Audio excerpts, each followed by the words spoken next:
চলে এসো বন্ধুরা, আজকে দেখাবো কি করে সাইকেলের পাংচার বা লিক ঠিক করা হয়।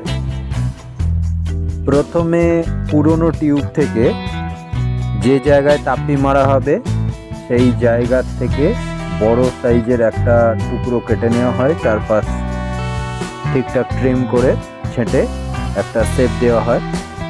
তারপরে যে টিউবটা সারানো হবে সেই টিউবের এই নির্ধারিত জায়গা, যেটা কাঠি দিয়ে মার্ক করে রাখা হয়েছিল যে এইখানে ফুটোটা ছিল, এখানে প্রথমে ঘষে চকচকে লেয়ারটা তুলে দেওয়া হয়, চকচকে স্তরটা রবারের তুলে দেওয়া হয়। এটা না করলে আঠা ভালোভাবে লাগবে না, তাপ্পি খুলে যাবে। বেলুন এবং তাপ্পি অর্থাৎ টিউব এবং তাপ্পিতে আঠা লাগানোর পর আঠাটাকে একটু হালকা ফু দিয়ে হাওয়া দিয়ে শুকিয়ে নিতে হবে সামান্য, যাতে চ্যাটচ্যাটে ভাবটা থাকে। তারপর দুটোকে ঠেকিয়ে চাপ দিয়ে জুড়ে দিতে হবে। জুড়ে দেওয়ার পর কিন্তু কাজ শেষ নয়, এটাকে কাঠের ওপর রেখে হালকা হালকা করে একটু মেরে এটাকে ভালো করে টেস্টিং করে দিতে হবে, মানে প্রেশার দিয়ে এটাকে জুড়ে দিতে হবে। তোমরা যদি বড় লরি বা কোনো চার চাকার টিউব জোড়া দেখো লিক সারানো, তো সেখানে দেখবে তারা একটা ছোট প্রেস মেশিনে তাপ্পিটাকে জুড়ে দেওয়ার পর খানিকক্ষণ চাপ দিয়ে রেখে দেয়। এতে দুটো স্তর, দুটো আলাদা আলাদা রবার ভালোভাবে জুড়ে যায়। কারণটা খুবই স্পষ্ট, এটা না করলে যদি সামান্য একটুও ফাঁকা থেকে যায় দুটো রবারের মধ্যে, তাহলে হাওয়া ফুস করে বেরিয়ে যাবে এবং তাপ্পিতে কোনো কাজই হবে না।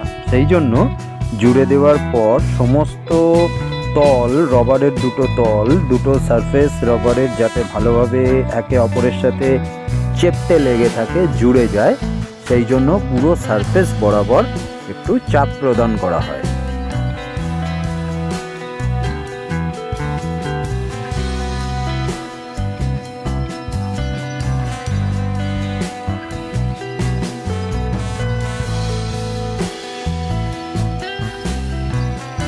টিউব জোড়া হয়ে গেছে, লিক সারানো হয়ে গেছে। এবার সাইকেলের চাকার রিম এবং টায়ারের মধ্যিখানে এই বেলুনটা বা টিউবটা আবার ঢুকিয়ে দিতে হবে। এইভাবে ঘুরিয়ে ঘুরিয়ে ঢুকিয়ে তারপর আবার হাওয়া দিয়ে তাকে চলাচলের উপযোগী করে দিতে হবে। এই হলো পদ্ধতি। পুরো টায়ারটা হাত দিয়ে রিমের ওপর সেট হয়ে যাওয়ার পরে সামান্য একটু অংশ থেকে যায়, যেটা আর হাত দিয়ে ঢোকানো যায় না। তার কারণ হলো রবার তো একটা নমনীয় বস্তু, নমনীয় পদার্থ। এর মধ্যে লোহার তার, সরু সরু তার ঢুকিয়ে পেস্টিং করা হয়। রবার ফ্যাক্টরিতে, টায়ার ম্যানুফ্যাকচারিং ফ্যাক্টরিতে এই কাজগুলো করা হয়, যাতে টায়ারের এই নির্দিষ্ট শেপটা বজায় থাকে। তো এই তারগুলোর জন্যেই কিছুটা অংশ আর হাত দিয়ে ঢোকানো সম্ভব হয় না, যন্ত্রের সাহায্য নিতে হয়। শাবলের মতো ছোট ছোট যন্ত্র দিয়ে একটু চাপ দিলেই এটা রিমে আবার সেট হয়ে যায়। এরপর টিউবের হাওয়া ভরা নজলটি লকনাট, ভালভ পিন এবং ভালভ পিন লকনাট দিয়ে পুরোপুরি বন্ধ করে দেওয়া হয়, যাতে কেবলমাত্র হাওয়া ঢুকতে পারবে কিন্তু বেরোতে পারবে না।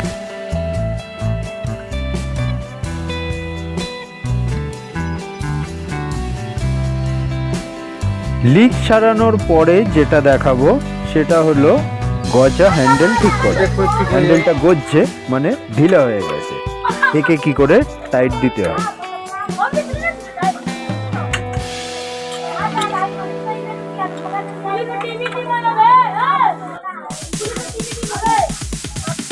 Sorry, it's DJ.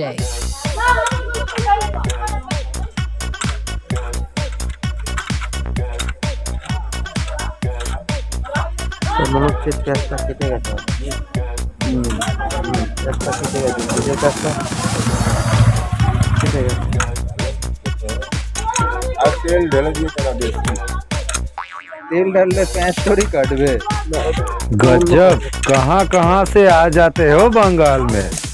You can get some. ऊपर से भी टच करो। আস্তে ঘুরে যাচ্ছে।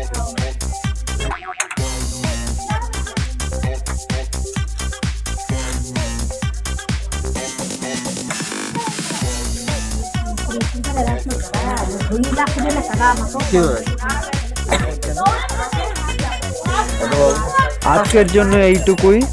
চেন সারানো, চাকার টাল ভাঙা, ব্রেক সারানো, এরকম আরও অনেক বিষয়বস্তু আছে, সেগুলো সময় সময় দেখতে পাবে যদি আমার চ্যানেলে সাবস্ক্রাইব করে জুড়ে থাকো। Bye bye.